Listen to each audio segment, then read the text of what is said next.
aujourd'hui je vous retrouve pour faire un petit book haul parce que depuis fin novembre il y a quand même pas mal de livres qui sont rentrés dans ma bibliothèque, à tel point que j'ai hésité à le couper en deux, mais finalement il y a plein de livres sur lesquels j'ai pas grand chose à dire. Du coup je me suis dit que j'allais essayer de passer rapidement sur chaque livre et du coup faire tout ça en un seul book haul. Peut-être qu'il sera un peu long, mais je suis désolée, c'est pas grave, c'est comme ça. Du coup, fin novembre, ma grand-mère m'a donné Maman a tort de Michel Bussy. C'est pas le seul Michel Bussy qu'il y aura dans cette vidéo.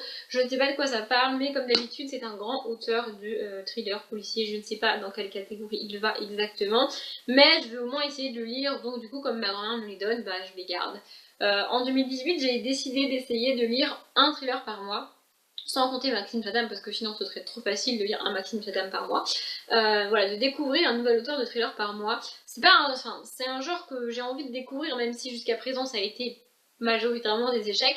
C'est pas parce que jusqu'à présent j'ai pas aimé les auteurs les livres, les thrillers que j'ai essayé de lire que j'aimerais pas les autres. Donc je vais essayer de lire celui-ci. Peut-être pas en premier, mais je vais essayer de le lire. Ensuite, fin novembre toujours je crois, j'ai pris Mirage de Douglas Kennedy dans une boîte à lire.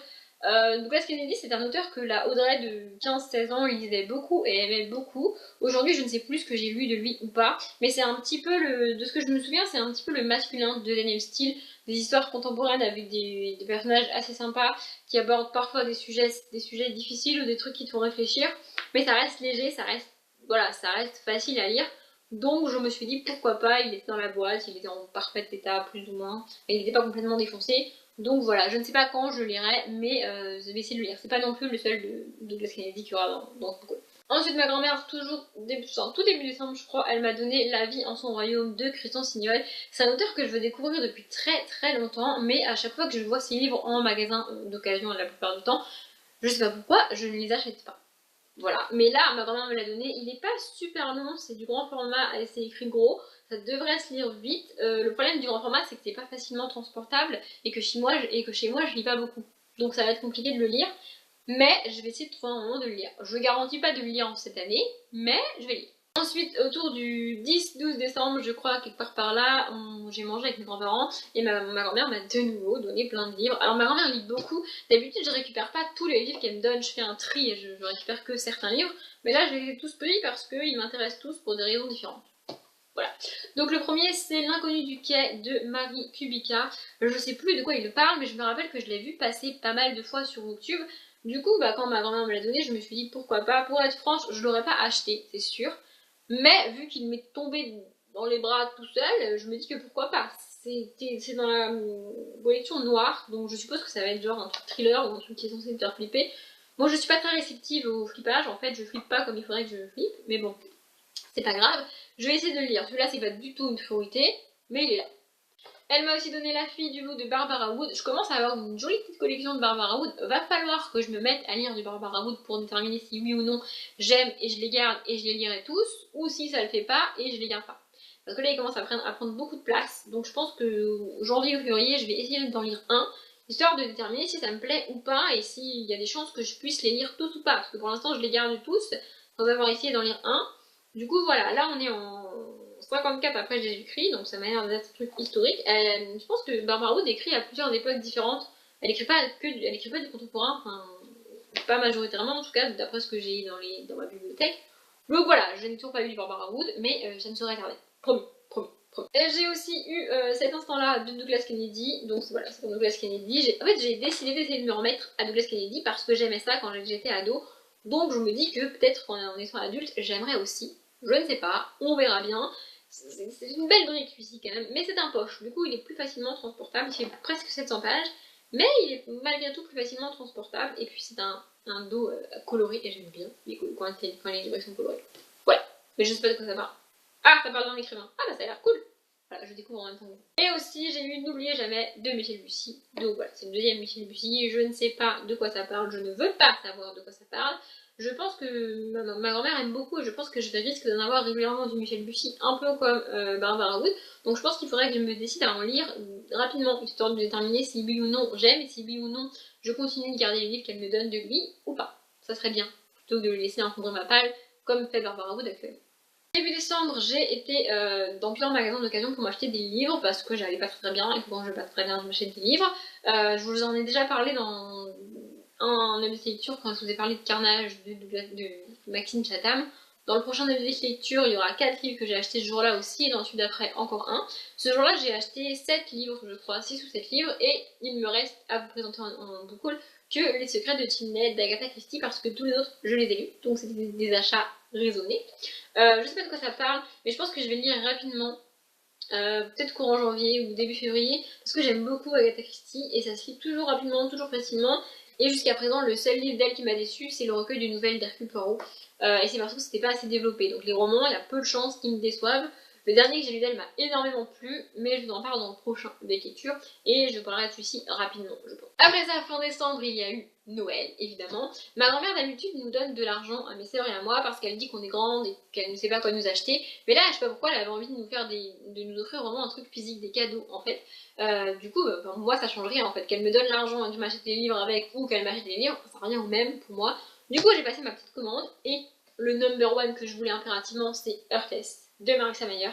Je ne sais pas quand je le lirai, j'ai envie de le lire et je vais le lire et j'aimerais beaucoup aimer ce livre-là. Je pense pas que je pourrais l'aimer autant que j'ai aimé Les Chroniques lunaires, mais on ne sait jamais. Mais je vais pas le lire tout de suite parce que je vais attendre peut-être d'être déprimée ou peut-être d'aller pas très bien pour le lire. J'aime bien avoir des livres quand je vais pas très bien, je sais que je peux prendre celui-ci, oui. C'est une réécriture de La Reine de Cœur d'Alice au Pays des Merveilles. Enfin, c'est pas une réécriture d'Alice au Pays des Merveilles parce que le personnage principal ici, c'est la Reine de Cœur et pas Alice au Pays des Merveilles. Autant j'adore le Alice au Pays des Merveilles, le film de Tim Burton, autant j'ai pas du tout accroché à la version originale écrite par Lewis Carroll. J'ai essayé de la lire en 2017, si je dis pas de conneries, et j'ai pas du tout accroché. Mais c'est pas parce que j'aime pas le conte original que Marissa Meyer ne me fera pas aimer son livre, donc ça devrait aller, j'espère. J'ai aussi profité du fait qu'elle m'offre des livres pour me procurer des fins de saga, donc je me suis procuré 3 fins de saga en fait. Mais là je vous en montre que 2 parce que la troisième j'ai déjà lu le livre, donc je vous en parle dans une lecture prochainement, donc je voyais pas l'intérêt de le remontrer ici. Mais ici j'ai Love Game, le tome 4 d'Emma Chase, j'ai lu le tome 3 et le tome 3 et demi au mois d'avril 2017, donc ça fait pas si longtemps que ça, mais c'est le dernier si je dis pas de conneries, donc ça serait bien que je termine la saga. Voilà, voilà. C'est de la romance, ça devrait se lire rapidement. En plus, depuis début janvier, j'essaye de lire, d'alterner une suite de saga, un one-shot ou un tome 1, ou enfin un autre chose, quoi, pour avancer dans mes sagas parce que j'ai de nouveau pas mal de suites de sagas dans ma palle. Et comme ça va me permettre de les liquider et de pouvoir ensuite commencer d'autres sagas. Ce qui serait cool, parce que j'aime pas avoir 36 sagas commencées en même temps. J'ai aussi pris Prodigy qui est le tome 2 et Champion qui est le tome 3 de Legend écrit par Marie-Lou. Voilà, donc j'ai lu le tome 1 au mois de fin novembre, je crois. Je vous ai pas présenté un nouvelle lecture parce que je vais faire une vidéo zoom sur la saga complète. Donc voilà, je me suis dit comme ça, j'ai la saga complète. Je pense en lire un au mois de janvier ou au mois de février, puis l'autre au mois de mars ou au mois d'avril. Quelque part par là pour éviter de trop espacer les tomes et d'oublier ce qui se passe et poster la vidéo rapidement du coup. Mais j'ai adoré le tome 1, vraiment vraiment vraiment. Du coup, j'ai bon espoir d'aimer les tomes 2 et 3. C'est pour ça que je les ai pris tous les deux d'un coup. Et après avoir pris tous les livres que je voulais vraiment, il me restait un petit peu de sous sur le budget que ma grand-mère m'avait donné. Du coup, j'ai pris Très à table, le livre des Restos du Cœur. Je l'achète chaque année. Je suis pas fan des recueils de nouvelles, mais là, ce que j'aime bien avec ce principe-là, c'est que non seulement tu fais une bonne action pour les gens qui en ont besoin, c'est plutôt cool, en plus t'as un livre, et comme t'aimes lire, bah c'est génial, et en plus ça te permet de découvrir des auteurs. Donc là, on a Françoise Bourdin. Ma grand-mère lit beaucoup Françoise Bourdin, je n'ai jamais gardé un livre de Françoise Bourdin que ma grand-mère m'a donné. Je ne sais pas pourquoi, mais je crois que j'ai déjà lu une nouvelle d'elle et ça me. Enfin, c'est sympa, mais je suis pas sûre de pouvoir finir un livre d'elle. On a Michel Bussy, du coup je lirai peut-être la nouvelle de Michel Bussy avant de me lancer dans les livres que j'ai de lui. On a Maxime Chatham, ça c'est cool. On a Adélaïde de Clermont-Tonnerre, connais pas. On a François Despnous, connais de nom, mais je ne sais pas ce qu'il a écrit. On a Eric Giacometti, connais pas. On a Karine Giebel que j'ai déjà lu, qui est c'est assez sympa ce qu'elle fait. On a Christian Jacques, c'est pareil, Christian Jacques c'est comme Christian Signol, je veux lire ses livres mais j'en achète jamais. On a Alexandra Lapierre, connais pas, on a Marcus Malte, connais pas, on a Agnès Martin-Lugan que j'ai découvert dans l'édition de 2017, que j'ai essayé de lire un livre d'elle et ça n'a pas du tout fait avec moi, faudra que je réessaye. On a Romain Portolard que je connais de nom mais que je ne sais pas ce qu'il a écrit. On a Jacques Ravenne que je ne connais pas du tout et on a Leila Slimani qui a notamment écrit Chanson douce mais que je ne lirai pas. Voilà, je lirai pas Chanson douce. Donc voilà, je ne sais pas quand je lirai ça, dans l'année, sûrement dans l'année. On verra. Ah, et c'est quoi le thème cette année? Pour célébrer l'amitié. Voilà, le thème c'est l'amitié cette année. Ensuite, fin décembre, oui fin décembre, vers le 28 ou le 29, je ne sais plus pourquoi, je me suis retrouvée dans une mairie d'occasion. j'ai atterri là par hasard, je sais plus comment j'ai atterri là, mais j'ai atterri là et j'y ai acheté 2 livres. Donc j'ai repris de nouveau un Maxime Chatham, que ta volonté soit faite parce que j'en avais plus dans ma palle et j'aime bien avoir un Maxime Chatham dans ma palle. Je pense qu'il fera pas long feu dans ma palle, hein. Je pense que je vais lire assez rapidement, mais voilà, j'adore Maxime Chatham. Je n'ai toujours pas trouvé Maléfice qui est le tome 3 de la trilogie du mal, mais je ne désespère pas de le trouver un jour et de pouvoir le lire un jour. Mais en attendant, je suis là. Je sais pas de quoi il parle. Ben non, parce que ça n'a toujours pas d'intérêt de lire le résumé de Maxime Chatham. Et j'ai aussi pris Bad de Jake Ronover, le tome 1, donc Amour interdit. Il faut savoir que depuis le 1er janvier 2018, je me suis fixé comme objectif de ne plus acheter de tome 1. Parce que j'en ai trop dans ma palle. Donc dans un premier temps, je vais finir plusieurs sagas. Ensuite, je commencerai les nouvelles que j'ai dans ma palle. Et ensuite, peut-être que je pourrai en acheter. Mais pas maintenant. Sauf que lui, je l'ai acheté fin 2017. Donc j'avais encore le droit. En fait, je l'ai acheté parce qu'au mois de décembre, j'ai lu Roddy, qui est le tome 5 des Marketmen, donc c'est une saga de la même auteur. J'ai le tome 6 dans ma palle que je pense que je vais lire rapidement aussi. Et du coup, je me suis dit qu'avoir le tome 1 d'une autre saga de la même auteur, c'était cool. Ça me ferait peut-être sortir plus vite le dernier tome de la saga parce que même si je dis adieu à la saga, je pourrais ensuite commencer celle-ci. Voilà. Tout début janvier, j'ai de nouveau vu mes grands-parents. Je les vois beaucoup, oui, je suis une petite sympa quand même.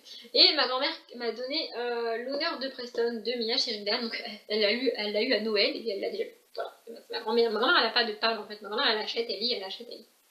Faudrait que je fasse ça un jour. En fait, je me suis rendu compte que c'était un tome 9 d'une saga et que La Promesse, que j'ai déjà lu de la même auteur, est le tome 6 de la même saga, je crois.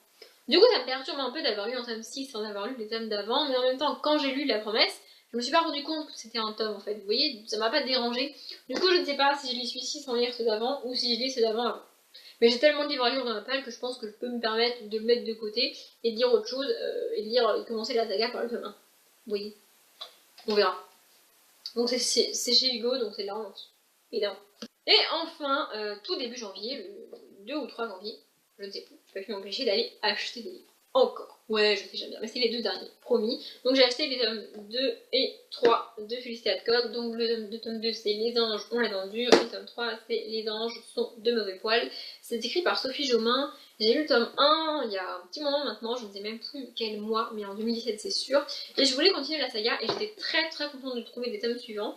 Je vais le lire rapidement parce que, comme je l'ai dit, je vais alterner une suite de saga, tout ça. Du coup, voilà, je vais le lire assez rapidement, je pense. Et j'espère ensuite trouver le tome 4 et 5. Je crois qu'il y a 6 tomes en tout. Plus une espèce de petite nouvelle. Donc voilà. En plus, ça se limite. Et si c'est aussi bien que le tome 1, ça promet d'être génial. Voilà, de nouveau, je ne sais pas combien dure ma vidéo. Je ne sais pas si c'est long ou pas. Je ne sais pas, en fait. J'espère que c'est pas trop long pour vous. Et Cédric ne me gronde pas, il y a plein de livres que je n'ai pas achetés et il y a beaucoup plus de livres qu'on m'a donné et offerts que de livres que j'ai achetés. Et la majorité des livres que j'avais achetés, je les ai déjà lus. T'as pas le droit de me gronder. Voilà, t'as pas le droit de me gronder, c'est pas besoin de moquer dessus. Je fais ce que je veux. Bref, je commence à divaguer, donc j'arrête la vidéo maintenant. Comme d'habitude, je vous souhaite une bonne journée, un bon après-midi, un bon appétit ou une bonne nuit. Et je vous dis à bientôt.